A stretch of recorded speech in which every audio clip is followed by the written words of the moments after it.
એટલે હું મા ઉમિયાનું શરણ સ્વીકારું છું. શ્રી ઉમિયા શરણ મમના મંત્રમાં અદ્ભુત શક્તિ સમાયેલી છે. હજારો વર્ષોથી ઋષિ મુનિઓ, યોગીઓ, સિદ્ધ પુરુષો મંત્રોની ઉપાસના કરતા આવ્યા છે. શરણ શબ્દના ઘણા બધા અર્થ છે. તેમાં મુખ્ય 3 અર્થ છે. શરણ એટલે આશ્રય, ઘર અને રક્ષક. શ્રી ઉમિયા જ મારો આશ્રય છે, એટલે કે હું શ્રી ઉમિયાનો જ છું. મારું સર્વ કંઈ મા ઉમિયા જ કરશે. મારા કોઈ નાના મોટા સ્વાર્થ માટે હું ઉમિયા માને છોડીને બીજા કોઈ પાસે જઈશ નહીં. શ્રી ઉમિયા સર્વ સમર્થ છે.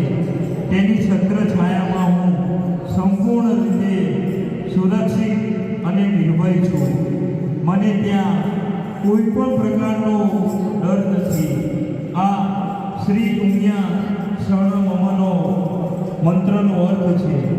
આ સિદ્ધિદાયક મંત્રના પ્રભાવથી ભૂત, પ્રેત, વિષાદ આદિનો ભય રહેતો નથી.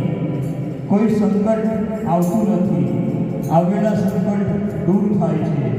શત્રુ મિત્ર બની જાય છે. મેલી વિદ્યાનો પ્રભાવ થતો નથી. ગ્રહ પીડા નાશ પામે છે. હૃદયની સર્વે મલિનતાઓ દૂર થાય છે.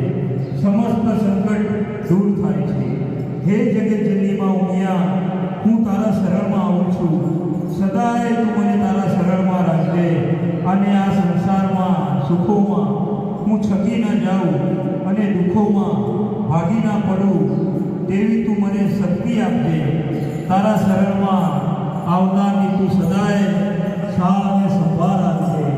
મા ઉમિયા સદાય સહાય છે.